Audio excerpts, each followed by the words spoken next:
annagu oo aan lacagaha soo saarnay oo ay ciiduna garanayso aad iyo aad baa u mahadsantihiin halka nagaga hor timaadeen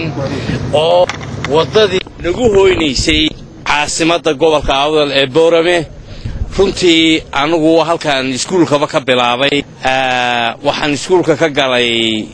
meeshii loo oran jiray Dababuur amba imika loo yaqaan Abu Qays halkan ABC-da ka bilaabay halkaas ay ahayd maantana maalin iiga farxad weyn ma jirto anigoo waftigan ka mid oo la socda markayga horena Mareykanka ka yimid waxa weeyaan waa sharaf waa gobonnimo waa guul waa tii aan halka aan ku socono waxyaabo badan baanu dareemaynaa Amuud jaamacadda iyadoo high school ayada laftigeeda waan ku jiray anigu waxaan marayaa dadka halkan maraya ana ugu madaxad marka aad baan Boorame in badan baan soo hooyay in badan baan ku noolaa Boorame marka maanta waa sharaf aad iyo aad aan u qiimeynayno aad iyo aadna waa mahadsantiin aad iyo aadna xafaawada iyo wanaaga iyo farxadda lagala hortimaadeen aad iyo aad baan u qiimeynaynaa intaasaan ku dhameynayaa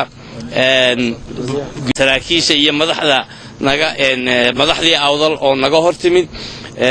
marka aad baa u mahadsantiin aad waxaan ugu faraxsanahay inaan soo dhaweyno gudidii ama kooxdii Shafiil reer Shafiil ee i'tiraafka qarankeena u soo hooyay u horseeday u bilaabay runtii shaqo aad iyo aad u qurux badan oo qarannimadeennii kaamishay oo taam yeeshay ayay inoo soo hooyeen sharaf bay noo tahay inaguna inaynu ku soo dhaweyno gobolkii Awdal maanta caasimadiisii magaaladii Boorama dhammaan qurba joogta ninka bidixdayga xiga waad maqlayseen weerihiisii iyo heredeladiisii marka asliyan loo raaco waa qosli markuu yiri Abu Qays dugsiga ahaabaan ka soo bilaabay waa nin asara beeraleydii buu ka soo dhex bilaabay marka loo raaco runtii Mareykanka ka yimid kooxdana ay wadaag yihiin oo hawlaha ay ku wada jiraan ay ka wada shaqeynayeen waxaan u leenahay waxa timaadeen waa dalkiinii goob walba waa tagaysaan bulshadu way idin heelan tahay aad bay idinku faraxsan tahay inay idin soo dhaweyso kal iyo laaba aad iyo aad baan idin soo dhaweynaynaa runtii waayo waxa aad qabateen iyadoo ay tahay la shukra cala alwaajib oo qof walba ay mas'uuliyadiisa qofkii karta ay waajib ku tahay oo ayna ahayn wax ma garanaysaa deena saara ay tahay oo qof walba halku taagan yahay inuu ugu shaqeeyo ay tahay bulshada qarannimadeena xorrimadeena iyo taam yeesha haddana waxaad yeelateen kaalintii koowaad baad qaadateen horseed baad u noqoteen dad reer Shafiil tihiin in aad u horseedaan in cid waliba halkeeda ay degan tahay ay ka bilaabi karto in ay aqoonsato aqoonsi ka raadiso taasana in kaam yeelaysa oo in taam yeelaysa oo in kamilaysa oo qarannimadeena dhamaystiraysa aad baan Boorama ku soo dhaweynaynaa ku soo dhawaada Boorama ku soo dhawaada caasimadiisii ku soo dhawaada meesha aqoonta hooyga Soomaaliland nabadda iyo aqoontaba ayaan ku soo dhaweynaynaa degmada Boorama maanta waftigan ballaaran ee reer Shafiil ee u horseeday Soomaaliland aqoonsiga oo aan maanta ugu soo dhaweynayno karaamadaasi Ilaahay ku guuleeyay oo ay horseedka ugu tahay inay carabkooda ka soo baxdo waxaan leenahay ku soo dhawaada degmada hoygu waa hoygiini dalku waa dalkiini si qiimo iyo qadarin mudan ayaan aniga oo ka wakiila gudoomiyihii degmada golaha deegaanka iyo shacabka degmada guud ahaanba aan igu soo dhaweynaya gacmo furan ku soo dhawaadaan Ilaahay wadalka Ingiriiska kasoo maxaa la yiraahdaa ay tahay really opportunity-ga ugu fiican anagoo sadcaalka iyaga Hargeysa marka laga reebo aanu sadcaalkii ku xigay aanu maanta ku soo booqanay degmadan Gabiley iyo Boorama oo aanu siinay opportunity-ga ugu weynaa ama hordhici ugu weynaa sadcaalka iyaga marka caasimadda laga reebo aad iyo aad ba u mahadsantihiin Boorama indhahaanu arkayno waa meel qurux badan waa saad u sheegtay waa hooyadii aqoonta waxa weeye hooyadii nabadda annaguna waanu taxgelinay annagoo aanan meel kale u dhaqaaqin idinkaan idinku soo horeysin aad iyo aadna waa mahadsantihiin waa soo gaabinaya hadalka way saaxiibadeeda kale ayaan waxay dooneen aad iyo aad baad aanu idinku mahad celinaynaa sida sharafta leh aad noo gudoonteen de waa markii ugu horeysay intayada badan aanu dhinaca waddanka xaggan u soo kacno aad iyo aad horta bilicda waddanka iyo quruxda gobolkan aad baan uga helay aad iyo aadna waan uga warhaynaa isbeddelka iyo horumarinta iyo waxqabadka wanaagsan ee ka socda aad baanu idinku hambalyaynaynaa insha allah de kolley waynu is waraysanaynaa waynu sii wada joogaynaa maanta inta ka hadhay waxaan ku wareejin doonaa ka raali geliyo jaamacadda oo aynan soo ogeysiin wakhtiga aynu ku soo beeganana ay tahay wakhtigii xilligii ay rawaxayeen ardaydu iyo macallimiinta iyo madaxda jaamacadduba marka run ahaantii raalli baa horta naga noqonaysaan iyadoo ay guddoomiyihii jaamacaddu waana xogeenkii waana guddoomiyihii jaamacadda marka uu maqan yahay guddoomiyaha jaamacadda professor Sareebaan isagaa si haya inta badan ardaydii iyo macallimiintii iyo madaxdii baa rawaxday sidaas aawadeed haddana waanu idinla kulannay si sharaf leh oo qiimo badan ayaad noo soo dhoweyseen oo runtii dee aad jaamacaddii oo dhan wakhtigiinnii brifetka idiin noqon lahaa aad qayb badan naga siiseen iminka markaa aad iyo aad baad u mahadsantihiin kolley jaamacadduna kelmad bay idin odhanayaan madaxda jaamacaddu idinkuna kelmaddii mahadnaqa iyo soo dhoweynta idinkaa odhan doona insha allah aroortii noo yimaadaan oo dee si fiican baan u soo dhoweynaa tiiran oo ardayda lafteedu way qaabili lahaayeen sidaad sheegtay iduguna dee hawluun baad ku jirteen oo runtii annaga sharaf bay noo tahay inaad halkan noogu timaadaan ood nagu soo booqataan aad iyo aad baan idigu soo dhoweynaynaa run ahaantii haddii xitaa la yidhaahdo nu rawaxno oo guddoomiyuhu maarata gobolku nafaro war qoladaasaa joogtay galabta soo tusa yidhaa waanu soo noqon lahaynuun moogtahay runtii kalgacalka iyo maarata wanaaggaannu idiin qabno marka aad iyo aad baad u mahadsantihiin waanadna soo sharfiseen aad iyo aad baad u mahadsantihiin anigoo idigu salaamaya maarata magaca kuliyadaha kala duwan iyo maxaanku idhahdaaye iyo guddoomiyihii jaamacadda oo iminka inaga maqan Hargeysa jooga iyo dhammaanba macallimiinta maarata kuliyadaha kala duwan sidaan horeba idigu sheegay jaamacaddu intan uun maahayn halka 6 faculty uun baa 6 kuliyadood waxaanu leenahay dhowr iyo 10 kuliyadood ilaa 15 kuliyadood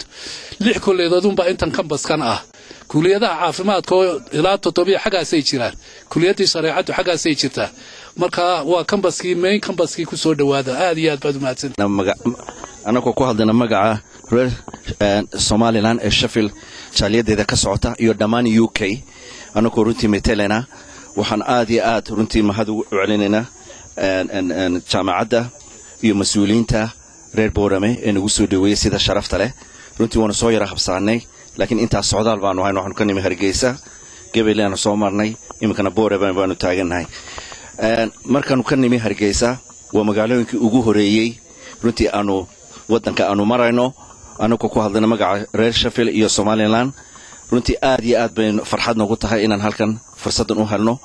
runtii waa meel aad iyo aad u qurux badan jaamacadda iyo scenery-ga cajiibka jaamacadda Camud University runtii aad iyo aad baan ugu mahad celinaynaa dhammaan mas'uuliyiinta jaamacadda Camud iyo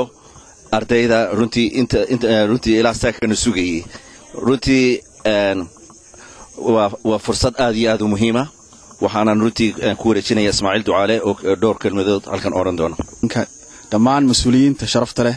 ee naga hor yimid meelaha uga durugsan magaalada aad baan ugu mahad celinaynaa soo dhaweynta iyo qadarinta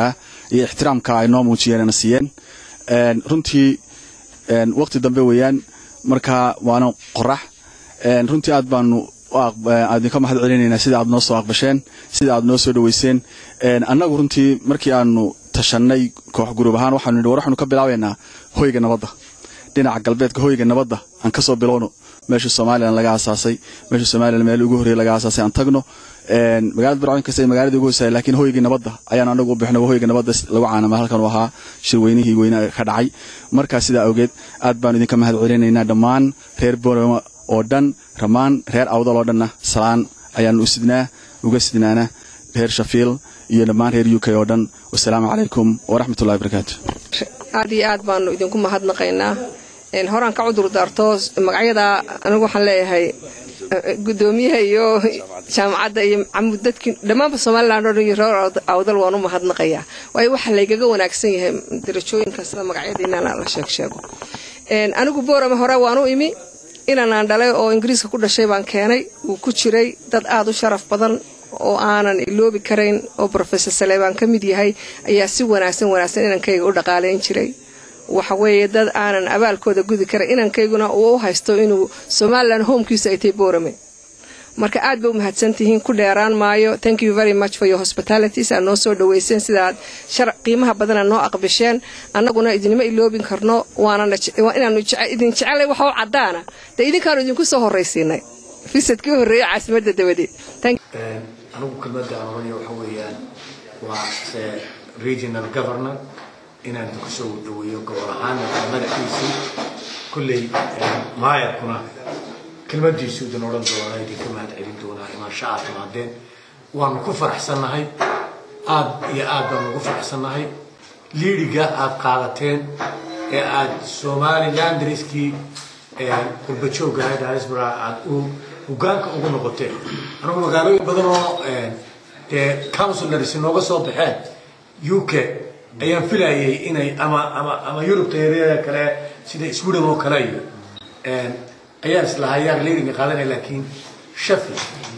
way ku suntan tahay taariikhda Somaliland bay Sheffield ku suntan tahay idinkuna taariikhda ayaydan xusid doontaa ku suntanaan doontaa runtii dhalinyaradiinan hogaanka ka noqotay kulley inta ula shaqeeyaa wada daayaro daayar naga dhigay wada raalaanaysan isaga daayar noqday saaka soo galbinaynay imikana kulley waxaan waa galab kulley waa sagootin idina waa babaxbatiin safar khayr qabaan igu sii ducaynaa inuu ilaahay dhib yareeyo safarka kulley waxaad qabateena waa wax idinku waajibay oo maadaama reer Somaliland nahay hadba intii joogtun baa matalaysa Somaliland maanta idinka ma matalaya ka joogtaan marka kulley la shukr ala waajib la haddana mahad gaara ayaad ku leedihiin waad ku amaanantihiin haddana nahay shacabka degmada boorama iyo madaxdoodaba aad baan ugu hambalyeynaa hawsha baaxadda leh ee aad qabateen ee u horseedeen reer Somaliland mar walbana waxaan nila garab joognaa taageero dambe Sheffield iyo boorama gaar baan u soo xiriirinaa insha Allah waxaan jecelnahay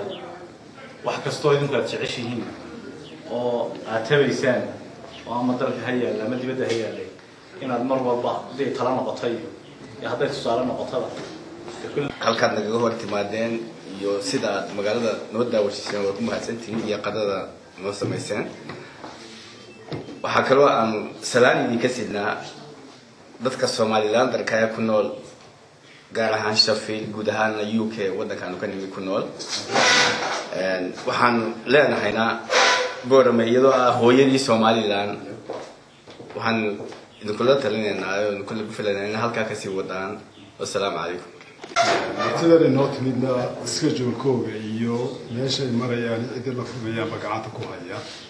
oo isla garanayna boorama loo soo horeeyay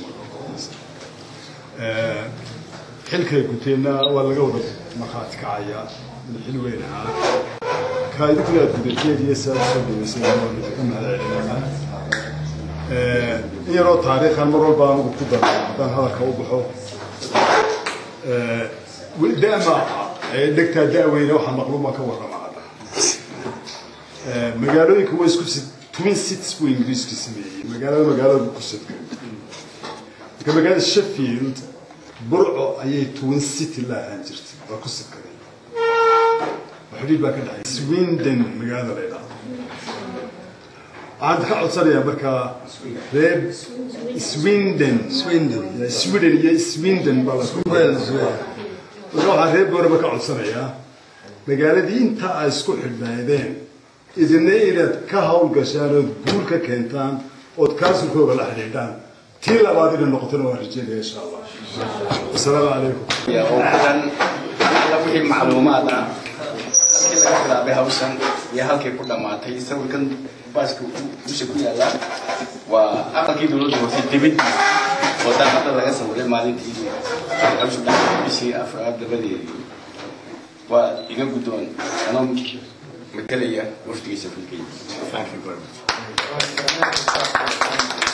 أنا تعرف إني هاي لا أنت أنا كأنك بلوني لا إيش